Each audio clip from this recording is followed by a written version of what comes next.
ऐसे बताते हैं ना डॉक्टर। तो वो जो इम्पैक्ट करता है वो केवल इस 10% पार्ट में ही इम्पैक्ट करता है।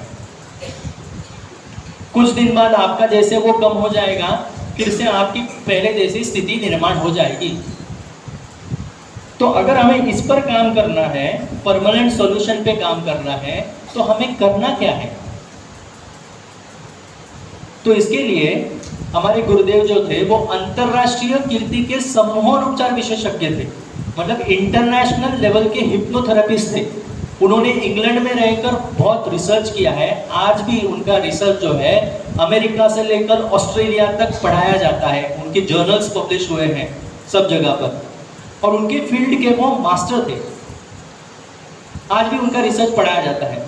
लेकिन उनको एक बात ध्यान में आ गई कि उनके 70% पेशेंट्स उनके ट्रीटमेंट से ठीक होते थे। मतलब जो डॉक्टर्स बताते हैं ना, दवाई देते हैं या फिर कुछ पॉजिटिव सेंटेंसेस बताने को कहते हैं, अन्य जो बातें साइकोलॉजिकल लेवल पर बताते हैं, उससे उनको ध्यान में आया कि उनके 70% पेशेंट्स ठीक होते थे। लेकिन बाकी के बचे हुए जो 30% पेशेंट्स हैं ना, उनके बारे में उनके ट्रीटमेंट से ठीक नहीं हो रहे थे। तो उनके मन में जिज्ञासा निर्माण हुई कि ये होते क्या है, क्या हो रहा है। तो जिज्ञासु वृत्ति के कारण वो अपने पेशेंट्स का फॉलोअप लेते थे। तो उन्होंने अपने पेशेंट्स को फोन करके पूछना शुरू किया, ये 30% पेशेंट्स में से जो लोग थे ना, उनको आप कैसे हैं, 3 महीने के बाद उनको फोन किया और पूछा। तो उनमें से एक अलग बात ध्यान में आई कि वो जो पेशेंट थे वो बोलने लगे मैं तो ठीक हो गया। तो उनके मन में उन्होंने पूछा कैसे ठीक हो गया आप, आपने कौन से डॉक्टर के पास गए, कौन सी दवाई आपने ली, क्या ट्रीटमेंट लिया, आप मुझे बताइए। तो उन्होंने एक ही बात बताई कि हम किसी भी डॉक्टर के पास नहीं गए। तो फिर कैसे ठीक हुए? तो उन्होंने एक बात बताई, कोई बताता था कि हम कोई तीर्थ क्षेत्र में गए, तीर्थ में गए, वहां पर कुछ हवन करवाया, किसी ने कुछ विधि करवाई, किसी ने कोई स्नान किया, किसी ने होम हवन या आदि कुछ किया, किसी ने नामस्मरण किया, किसी ने कोई मंत्र जाप किया, भगवान का कुछ ना कुछ तो किया। ऐसे सबने अलग अलग कुछ तो बताया। तो उनको ध्यान में आया कि अरे ये ऐसी तो कोई बात है नहीं, क्योंकि मैं मेडिकल साइंस का इतना बड़ा मास्टर हूँ, अपने फील्ड का मास्टर हूँ, और ये क्या बता रहे हैं।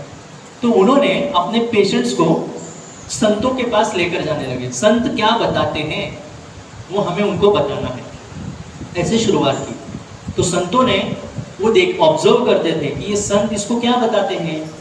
तो उनको ध्यान में आया कि ये कोई अलग बात नहीं है, ये एक साइंस है, and that science is called spiritual science. Spiritual science इतना आगे तक प्रगति उसने की है जहां तक हमारा विज्ञान अभी तक पहुंच भी नहीं पाया है। इतना आगे तक स्पिरिचुअल साइंस पहुंच चुका है।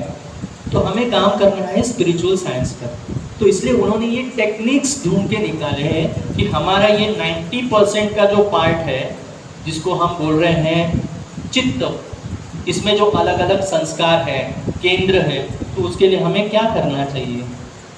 तो एक उसमें एक जो सॉल्यूशन उन्होंने बताया है, तो वो है कि स्वयं सूचना देना, मतलब giving self instructions to your mind, खुद के मन को सूचना देना। तो धीरे धीरे आपके मन में वो संस्कार निर्माण हो जाता है। अभी चलो ये देखो, ये सब संस्कार तो हमारे मन में है, इसको हम कुछ नहीं कर सकते। जैसे एक लाइन है, आपको बताया गया इस लाइन को छोटा करना है, इसको बिना हाथ लगाए, आप क्या करेंगे? बगल में बड़ी लाइन खींचेंगे ना, इसको बिना हाथ लगाए मैंने छोटा कर दिया। बिल्कुल यही फंडा यहाँ पर एप्लीकेबल है। मेरे अंदर दोष है, कोई प्रॉब्लम नहीं, रहने दो। दोष के अगेंस्ट में मैं यदि कोई गुण बढ़ाने का प्रयास करता हूँ तो मेरी स्थिति में बदलाव हो सकता है। तो गुण बढ़ाने हैं तो हमें प्रयास करना है। तो आप जब हम छोटे थे, अभी भी हम बच्चों को जो बताते हैं, हम क्या बताते हैं बच्चों को? छोटा रहता है तभी ए फॉर एप्पल सिखाते हैं ना, आपने अपने बच्चों को भी सिखाया। आप बताइए, एक बार बताने से बच्चा सीख जाता है क्या? कितनी मेहनत लेनी पड़ती है उसके पीछे, बार बार एक्सप्लेन करना पड़ता है, अरे ये एप्पल दिखाना पड़ता है, उसका हाथ पकड़कर लिखाना पड़ता है, ए देखो इसको ए बोलते हैं, ए एप्पल ऐसे होता है, लाल रंग का होता है। मतलब हम बार बार रिपीटेडली उसको वो सूचना देते रहते हैं, इंस्ट्रक्शन देते हैं, तो उसके मन में वो इम्प्रेशन क्रिएट होता है और उसको ध्यान में आने लगता है कि हाँ ये एप्पल है। बराबर। आप सुबह उठने के बाद ब्रश करते हैं सभी? कौन बोलता है आपको ब्रश करने के लिए, या खुद से करते हैं? खुद से करते। क्यों? क्योंकि आपके मन के अंदर एक संस्कार है कि सुबह उठते ही ब्रश करना है। क्योंकि बचपन से आपको आपके पेरेंट्स ने बताया है उठते ही दांत तो घिसने ही चाहिए, बार बार बताया है, रिपीटेडली बताया है, इसलिए आपके अंतर्मन में वो संस्कार निर्माण हुआ है। तो यदि मुझे यहाँ पर बड़ी लाइन खींचनी है ऐसे, तो इन ब्लैक डॉट्स को रिप्लेस करना है गुणों से, तो मुझे रिपीटेडली कुछ तो इंस्ट्रक्शंस देने पड़ेंगे ना, यहाँ पर मन को समझाना पड़ेगा, क्योंकि अपना मन है बच्चे जैसा है, सुनता नहीं है, हमारे हाथ में रहता नहीं है, दौड़ते रहता है इधर उधर। अभी भी कुछ लोगों के मन कहाँ कहाँ दौड़ रहे हैं पता नहीं, आप देखिए, आपको लग रहा होगा अरे कितनी देर लेंगे और क्या पता, भूख लग रही है, घर जाना है, बच्चे हैं, आज कल नवरात्रि भी आने वाली है, खरीदी करनी है, सामान लेना है। आ रहे हैं विचार? प्रामाणिकता से हाथ ऊपर कीजिए, किनको किनको आ रहे हैं? सभी को आ रहे हैं ना। तो ये जो थॉट्स आते हैं ना हमारे, इसको अभी कंट्रोल, अभी आप आधे घंटे के बाद यहाँ से निकलने वाले हैं, तो कम समय लगेगा, मैं आधा घंटा एग्जाम्पल बता रहा हूँ। आप उस समय जाकर वो खरीदी सब होने ही वाली है, अभी उस विचार की आवश्यकता नहीं है, लेकिन हम वो थॉट्स मन में लाने के कारण हमारे मैक्सिमम एनर्जी खर्च हो जाती है, और जब हमारे विचार बहुत ज़्यादा बढ़ जाते हैं ना, तो तनाव आता है, टेंशन निर्माण होता है, आप विचारों के कारण थक जाते हैं। आपने कोई फिजिकल एक्टिविटी नहीं की हो, लेकिन थॉट्स, इतने थॉट्स आप मन में लाते हैं कि उसके कारण थकावट हो जाती है, टेंशन हो जाता है, डायबिटिक पे उमर जाती है, ब्लड प्रेशर बढ़ जाता है, इतने सारे नुकसान होते हैं। जी कुछ पूछना है?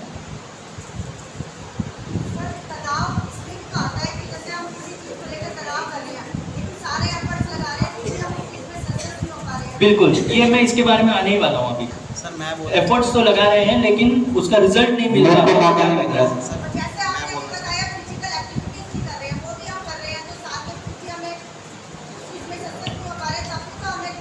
मैं बताऊंगा, उस पर आऊंगा दीदी, बहुत अच्छा बताया आपने। सर आप बताइए। मैं बोलना चाहता हूँ सर, मौका ही नहीं मिल रहा था कब से। मैं ये कह रहा था ये तो बेकार है, इस पर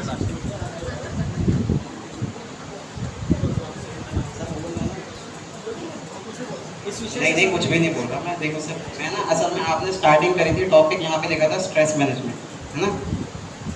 मैं भी बुक्स पढ़ता हूँ थोड़ी साइकोलॉजी की। आपने कहा था कि साइकोलॉजी जो है वो स्ट्रेस का 10% तक इलाज करती है। हालांकि अब तक मेरे को सारी साइकोलॉजी ही दिखी। अच्छा, वो ये कहती है कि stress doesn't come from hard work, it generally comes from that you are not taking action on those activities that you are easily capable of doing. मतलब कि आप उन चीज़ों पे एक्शन नहीं ले रहे हैं जिस पे आप आराम से एक्शन ले सकते हैं, केवल ये स्ट्रेस है। एग्जाम्पल के मतलब स्ट्रेस एक कंडीशन है, कोई बीमारी है, तनाव कुछ मतलब ये है ही नहीं, सिर्फ एक कंडीशन। मतलब एग्जाम्पल में मैं एक बात पूछता हूँ इनसे भी आपसे भी। मान लो एक कमरा है, यहाँ पे उधर एक फायर अलार्म लगा हुआ है, इस कमरे में आग लग जाती है अब, और वो अलार्म बजने लग जाता है। अब आप क्या करोगे? आप आग बुझाओगे कि उस अलार्म को फोड़ दोगे? या फिर ये बैठ के स्टडी करोगे कि अलार्म वो लाल कलर का जल रहा है कि पीला जल रहा है, या वो टू कर रहा है, टेटी कर रहा है? मतलब आप समझ, मतलब साइकोलॉजी जहाँ मैंने जो पढ़ी थी मैं वैसे नहीं कह रहा, उसका घुमा फिरा के केवल इसका एक रिजल्ट देती है। इसके दो ऑप्शन निकल के आते हैं, पहला एक टेम्पररी, दूसरा परमानेंट। टेम्पररी ये आता है मेडिटेशन, फिजिकल एक्सरसाइज, जो उसको थोड़ी देर के लिए वो कर देगी, स्टॉप कर देगी। और एक आता है कि सीधे आप उस पर एक्शन ले लो, काम ही खत्म। जितना मतलब साइकोलॉजी ऐसा कहती है। बाकी मैं सही बताया, ऐसे ही है। अभी हम परमानेंट के लिए सर ने बताया वो बिल्कुल सही है। अभी हमें परमानेंट इलाज के ऊपर जाना है, तो हम परमानेंट की दृष्टि से हम क्या करेंगे? अब यही अगर बात है तो जैसे दीदी ने बताया एफर्ट्स भी डाल रहे हैं, तो यहाँ पर हमने बोला ना एक साइकोलॉजिकल लेवल, एक मेंटल लेवल, और थर्ड होता है स्पिरिचुअल लेवल। हम यहाँ पर साइको स्पिरिचुअल लेवल पर आपको बताएंगे आपको कैसे प्रयास करने हैं, क्योंकि स्पिरिचुअल लेवल पर, आध्यात्मिक लेवल पर जो बातें होती है ना, उसके बारे में हमें पता नहीं होता। ये प्रारब्ध के कारण होता है। हमारे पहले जन्मों के जो कर्म हमने किए हैं ना, ये हमें पता नहीं है। अच्छे भी किए हैं, बुरे भी किए हैं, उसका परिणाम भुगतना पड़ता है। मतलब मैं एग्जाम्पल आपको बताता हूँ। आप स्कूल में पढ़ाते हैं, क्लासरूम में बच्चों को सबको एक ही बात पढ़ाते हैं, सिखाते वैसे ही है, उतनी ही तड़प से बताते हैं आप, लेकिन सामने वाले बच्चे में कोई टॉप करता है, कोई बॉर्डर लाइन पे पास होता है, कोई फर्स्ट क्लास लेता है, कोई डिस्टिंक्शन लेता है, कोई मेरिट में आ जाता है, 90 अबव ले लेता है, ऐसे होता है ना। हर एक की कैपेसिटी अलग अलग है। ये एक एग्जाम्पल हो गया। दूसरा है, दो बच्चे हैं, दोनों को 95% मार्क्स मिले हैं, दोनों को, मेहनत दोनों ने ली है। अब दोनों यहाँ से निकल कर पास आउट होते हैं, एडमिशन मिलता है, इंजीनियरिंग करते हैं, दोनों को डिस्टिंक्शन मिलता है। लेकिन एक बंदे को कैंपस से उसका सिलेक्शन हो जाता है और उसको 50,000 की नौकरी लग जाती है। दूसरा जो सेम उसके जैसा है उसको नौकरी नहीं लगती, मेहनत वो भी ले रहा है लेकिन नहीं आती। तो यहाँ पर आता है स्पिरिचुअल पर्सपेक्टिव, आध्यात्मिक दृष्टिकोण। ऐसे क्यों होता है तो हम उस पर सोच नहीं पाते, ऐसे क्यों हो रहा है, ये आध्यात्मिक कारणों से होता है, इसका कंट्रोल हमारे हाथ में नहीं है। तो ये स्पिरिचुअल पर्सपेक्टिव को यदि बोलते ना, हम व्यवहारिक भाषा में इसको कहते हैं नसीब, मेरा नसीब ही खराब है, और स्पिरिचुअल टर्म्स में, आध्यात्मिक टर्म्स में इसको कहते हैं प्रारब्ध। मेरा प्रारब्ध मतलब मैंने पिछले जन्म में जो भी कर्म किए हैं उसका फल मुझे भुगतना पड़ेगा। अच्छी बात वो भी कर रहा है लेकिन उसका खर्च हो रहा है अन्य जगह पर, तो उसको रिकवर करने के लिए हमें स्पिरिचुअल लेवल पर प्रयास करने पड़ेंगे। तो स्पिरिचुअल लेवल पर करना है मतलब हमें क्या करना चाहिए, तो एक तो है भगवान का नामस्मरण करना चाहिए। आपकी जिस पर भी श्रद्धा है, आप जिसको मानते हैं, उस भगवान का नामस्मरण आपको करना चाहिए। ये करने से क्या होगा, ये करने से एक लाभ आपको अवश्य होगा। ये जो मन में है ना, बार बार आप करने से यहाँ अंतर मन में एक नाम जप का संस्कार बनने लगेगा, और वो रिपीटिवली आप जैसे बार बार आप करते रहेंगे तो आपको ध्यान में आएगा कि वो संस्कार बड़ा हो रहा है। भैया एक बार पहले की स्लाइड बताना। हाँ ये देखिए, येलो वाला जो डॉट दिख रहा है, येलो कलर का बड़ा, ये ब्लैक डॉट्स है वो सब है, लेकिन नाम जप का एक नया संस्कार हमें बनाना है। और जैसे रिपीटिवली आप करेंगे वो धीरे धीरे बड़ा होते जाएगा, बड़ा होते जाएगा, बड़ा होते जाएगा, और वो जैसे बड़ा होगा ये बाकी के सब काले धब्बे जो है उसके सामने छोटे हो जाएंगे। मतलब हमने क्या किया, इसके अगेंस्ट ये कर दिया, नाम जप का संस्कार। नाम जप जब हम भगवान का करते हैं, कलयुग केवल नाम आधारा, सुमिर सुमिर नर उतरे। सुना है सभी ने, कलयुग में नाम जप सर्वश्रेष्ठ साधना है। तो स्पिरिचुअल जो आप बोल रहे हैं, मैं एफर्ट्स डाल रही हूँ लेकिन नहीं हो पा रहा है, क्यों? क्योंकि आपके पिछले जन्म के कुछ कर्म ऐसे थे, कुछ गलत आपने किया है, उस पर आप जो अच्छा कर रहे हैं वो खर्च हो रहा है। व्यवहारिक भाषा में आपने कुछ लोन लिया है, समझो सैलरी आने के बाद हफ्ता कट होता है कि नहीं, वैसे ही पिछले जन्मों का आपका कुछ तो अकाउंट बहुत बड़ा है, सामने वाले का छोटा है, इसलिए आप दोनों मेहनत कर रहे हो, आपका वो लोन ये करने में खर्च हो रहा है, और दूसरा जो सामने वाला बंदा है उसका निल है अकाउंट, लोन नहीं है, वो आगे आगे बढ़ रहा है। तो जब आपको प्रारब्ध आपका कम हो जाएगा, वो प्रारब्ध कम करने के लिए आपको साधना करनी पड़ेगी। ये हो गया स्पिरिचुअलिटी। व्यवहार तो सब कर रहे हैं, सबको नौकरी सबको करनी है, स्कूल में सबको आना है, सब कुछ हमें करना है, लेकिन साधना जब हम करेंगे तो आपके मन के अंदर नाम का एक संस्कार बनेगा, और वो जैसे जैसे बड़ा होगा ये सब छोटे हो जाएंगे, और फिर आपकी जो पर्सनालिटी है वो पर्सनालिटी चेंज हो जाएगी, आपके अंदर वो गुण आना शुरू हो जाएगा। फिर आपको देखकर लोग बोलेंगे, अरे ये पहले तो ऐसा नहीं था, अभी कितना प्रेम से बात करता है, इतनी नम्रता कैसे है उसमें, नम्रता गुण बढ़ गया। क्यों? भगवान का नाम जप कर रहा है ना, तो भगवान के गुण भी अपने अंदर आने लगते हैं अपने आप। कोई मेहनत नहीं लेनी पड़ती, मेहनत लेनी पड़ती है नाम जप करने की। इसलिए हमें बढ़ाना चाहिए, जैसे जैसे नाम बढ़ेगा तो वैसे वैसे हमारे अंदर का वो संस्कार बढ़ेगा, और हमें उसका बेनिफिट मिलने लगता है, उसका लाभ होने लगता है। तो अभी आपको जो सूचना मन को देनी है, तो ये साइको स्पिरिचुअल लेवल पर कैसे होगा, क्योंकि मन को हमें समझाना भी है, तो उसके लिए एक सेशन होता है 5 मिनट का। जैसे मैं आपको सबको एग्जाम्पल के लिए बताता हूँ, सभी के मन में यहाँ पर लगभग विचारों का प्रमाण बहुत रहता है, बराबर। अभी हमने एक एग्जाम्पल भी लिया, विचार सबके मन में शुरू रहते हैं। अब ये विचार जो होते हैं अधिकतर अनावश्यक विचार हैं, निरर्थक विचार हैं, नकारात्मक विचार हैं, बराबर। और इन विचारों में आपकी एनर्जी खर्च हो रही है।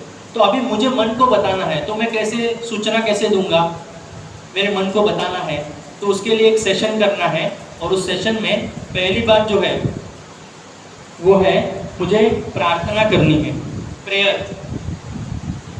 प्रेयर करने में कितना समय लगता है? आधा मिनट, 1 मिनट। पहला हमें प्रार्थना करनी है। प्रार्थना यानी क्या है?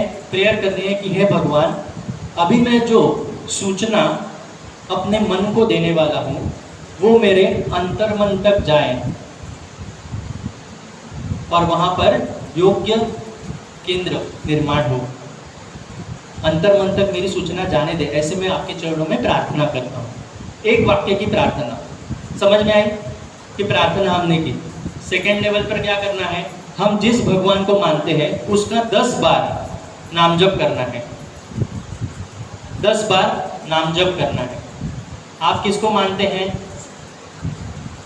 हनुमान जी को मानते हैं, साई को मान, कोई दुर्गा माँ को मानता है, कोई विष्णु जी को मानता है, कोई सिख यहाँ पर बंधु है वो वाहेगुरु का नाम जप कर सकता है 10 बार, केवल 10 बार।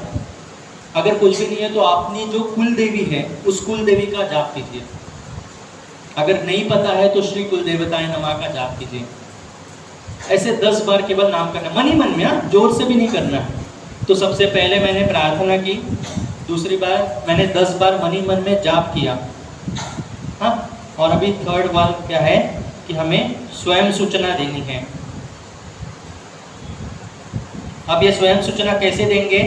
तो मैं आपको एक रफ सूचना बताता हूँ, ध्यान से सुनिए।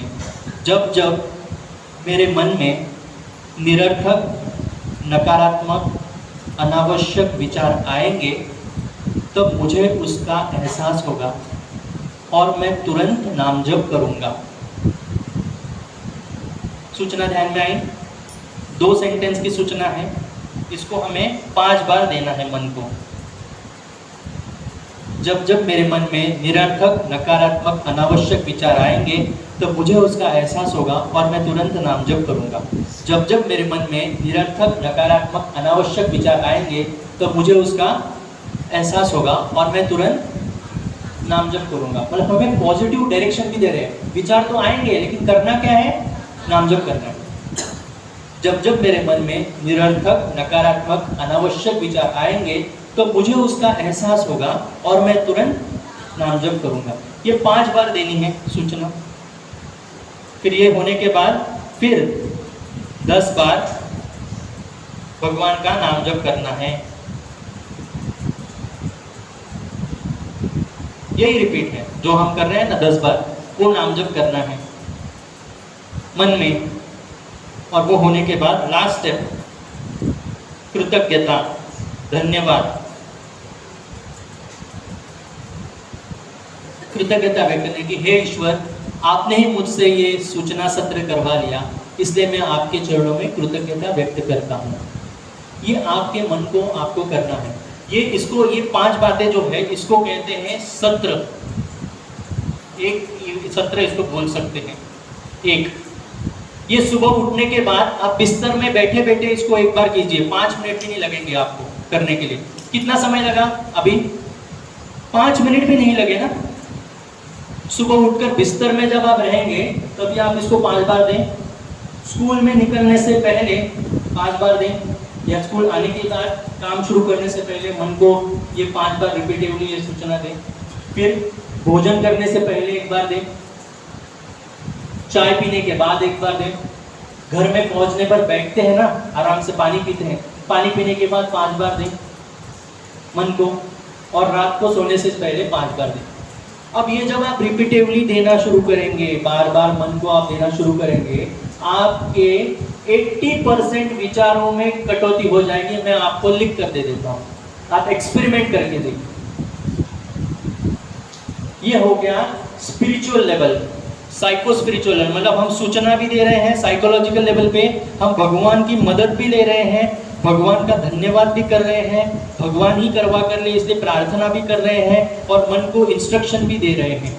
Psychological level, spiritual level, psycho spiritual level, इससे आपके मन के अंदर वो नाम का संस्कार बढ़ते जाएगा और आपके दोष कम होंगे। ऐसे हर चीज पर होता है, ये एग्जाम्पल के लिए मैंने बताया। लेकिन जैसे आलस से आपके अंदर दोष है, ये आलस है, इसको आपको कम करना है तो उसके ऊपर आपको सूचना बनानी पड़ेगी, तत्परता, इमीडिएटली करना। टेक्निक है, हम अभी इस समय में वो बता नहीं सकते सभी को क्योंकि समय कम है, लेकिन ये सेंटेंसेस फ्रेम कैसे करने होते हैं, ये सारी बातें हमारे बुक्स में है, यहाँ पर बुक्स स्टॉल पर अवेलेबल भी है। तो ये बातें जब हम रिपीटेडली देते हैं तो मतलब दोष के अगेंस्ट, पर्सनालिटी डिफेक्ट के अगेंस्ट हमको गुण बढ़ाना है, ये जब करते हैं तो बदलाव होता है। और ये मैं खुद से कर रहा हूँ क्या? नहीं, मैं भगवान की मदद ले रहा हूँ। जब खुद के ऊपर करते हैं ना हम कि मैं करूँगा ना, नहीं मैंने बुक्स पढ़े हैं, मुझे सब पता है, ये क्या बताएंगे, मतलब हमारा ईगो बढ़ जाता है। अहंकार जहाँ बढ़ता है ना वहाँ भगवान बोलता है तू कर, मैं नहीं आऊँगा मदद के लिए। इसीलिए अहंकार हमेशा हमें कम करना है तो भगवान को शरण जाना पड़ेगा, झुकना पड़ेगा, छोटा बनना पड़ेगा। जब हम छोटे बनेंगे तभी तो भगवान उठाएगा। अगर हम ऐसे रहेंगे, मैं ये कर सकता हूँ, मैं वो कर सकता हूँ, मैं ऐसे करूँगा, मैं वैसे करूँगा, ऐसे मैं अगर रहेगा तो भगवान बोलेगा कर, तुझे तो सही लगता है तू कर, फिर मैं तेरी मदद नहीं करूँगा। इसीलिए हर बार भगवान की मदद लेनी है। आप आगे से ये तय कर लीजिए, मुझे जो भी काम करना है सर्वप्रथम मन में प्रार्थना का विचार आना चाहिए। भगवान से प्रार्थना करने में क्या छोटापन लेने में कुछ कमी है क्या?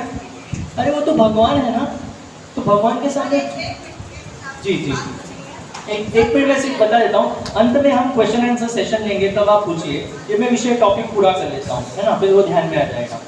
तो इसीलिए हमें हर बार कोई भी आप छोटी से छोटी चीज करते हैं उससे पहले आपको प्रार्थना करनी चाहिए भगवान से।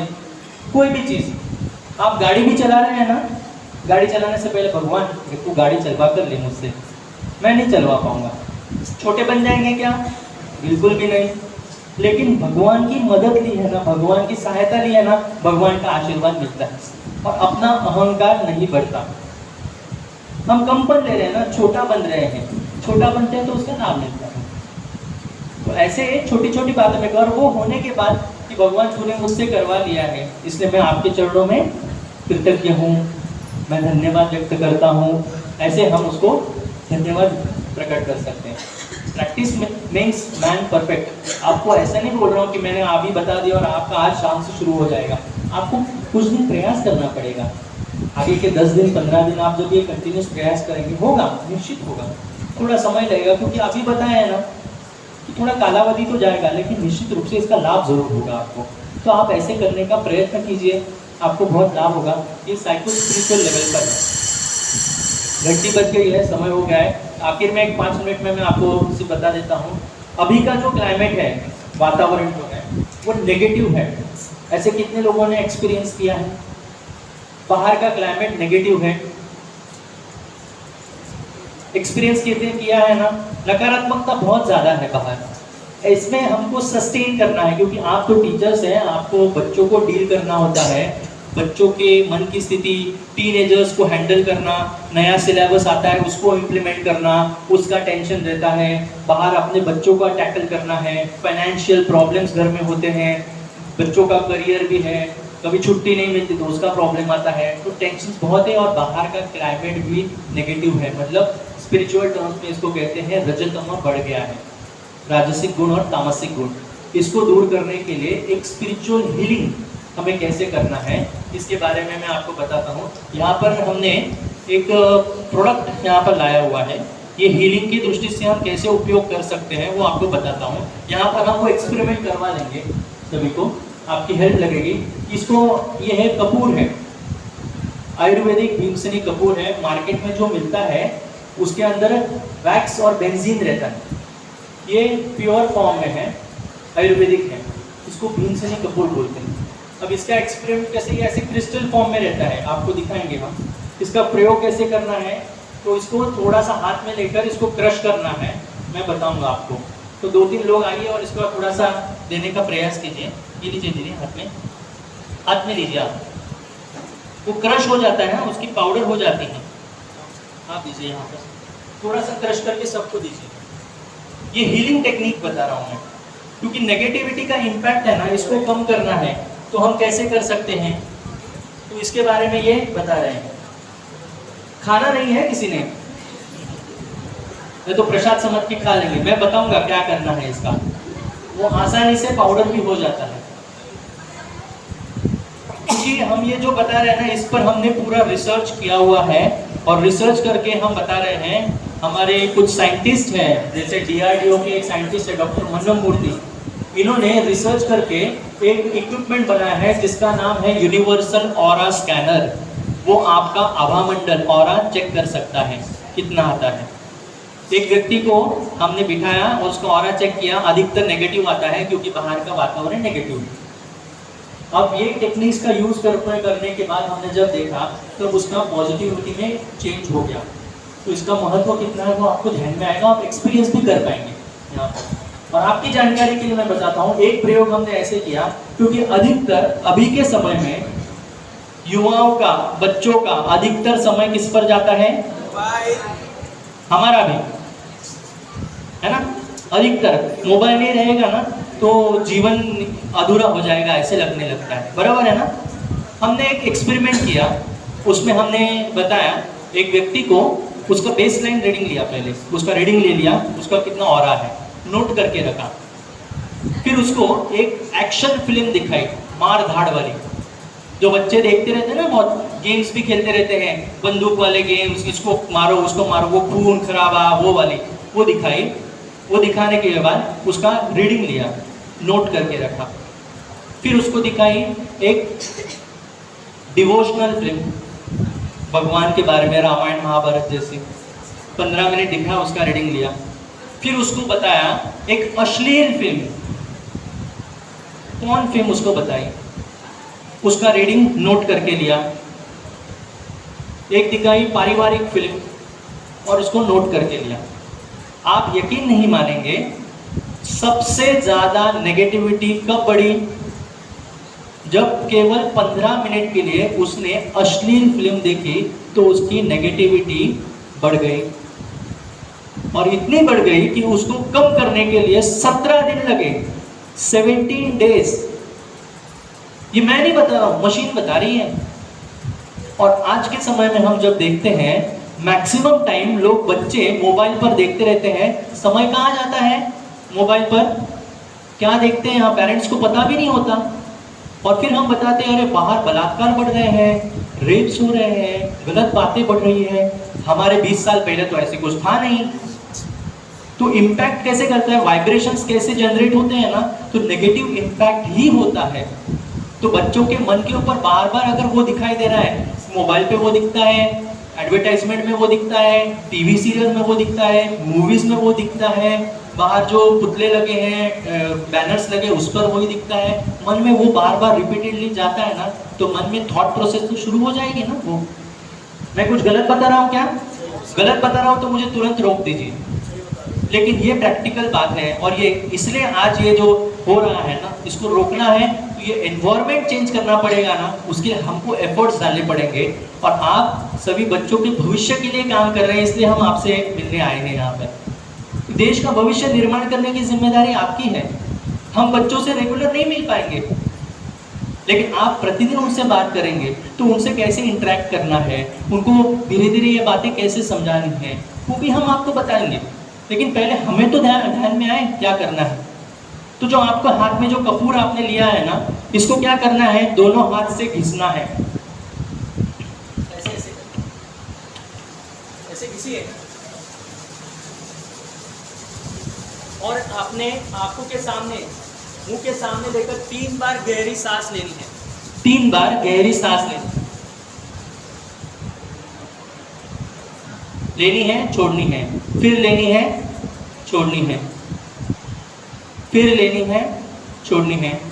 अपनी आंखों की पलकें हैं वो उसके सामने खुली बंद कीजिए, हाथ सामने रखकर खुली बंद करने का प्रयास कीजिए। आपको ठंडक अनुभव होगी, अच्छा भी लगेगा, पॉजिटिव भी लगेगा। ये जो कपूर है ये आयुर्वेदिक भीमसेनी कपूर है। इसका इम्पैक्ट वही है कि ये पॉजिटिव वाइब्स जो ब्रह्मांड में है वो अपनी ओर खींचता है। जैसे काला कपड़ा पहनकर आप धूप पे जाओ, क्या करेगा? धूप खींचता है ना अपनी ओर। वैसे ही देवताओं के जो तरंगे हैं, वाइब्रेशंस जो ब्रह्मांड में है, बाहर के वातावरण में है, ये कपूर उसको अपनी ओर अट्रैक्ट करता है। तो क्या होगा, नेचुरली जब हम इसकी खुशबू लेंगे तो हमारे शरीर के चारों ओर, जहाँ पर मन है 2 से 3 फुट के दायरे में, वहाँ पर पॉजिटिविटी, पॉजिटिव ऑरा क्रिएट होगा। फिर पॉजिटिव ऑरा आएगा, वहाँ पर नेगेटिविटी रह सकती है क्या? तो हमारे मन के विचार पॉजिटिव रहेंगे, नेगेटिव रहेंगे? तो हमें इसलिए प्रयास करने चाहिए। ये एक छोटी सी हीलिंग टेक्निक है, स्पिरिचुअल हीलिंग। ये कोई दवाई नहीं है खानी और ये इससे हीलिंग हो जाता है। ऐसे अध्यात्म में बहुत सारी टेक्निक्स बताई गई है जो संतों ने बता के रखी है, गुरुदेव ने बता के रखी है। और इस पर मैं कोई भी बात हवा में नहीं कर रहा हूँ, हर एक के ऊपर रिसर्च किया गया है, वो हमें करना चाहिए। तो ये एग्जाम्पल के लिए मैंने आपको बताया, अध्यात्म का एक नियम बताया गया है। वो क्या है? शब्द, स्पर्श, रूप, रस, गंध और शक्ति, ये हमेशा एकत्रित रहती है। जहाँ सुगंध आता है वहाँ ईश्वर की शक्ति कार्यरत हो जाती है, एक्टिवेट हो जाती है। जहाँ रूप आता है, मतलब भगवान का फोटो, रूप आ गया, भगवान की मूर्त आपने रख दी, रूप आ गया, वहाँ उस पर ईश्वर की शक्ति एक्टिवेट हो जाती है। रस, इमली का नाम लेते हैं मुंह में पानी आता है कि नहीं? नींबू का नाम लिया तो वैसे ही भगवान का नाम लेने पर साधना बढ़ती है तो मिठास अपने आप आने लगती है। ये साधना का उच्च स्तर है। होगा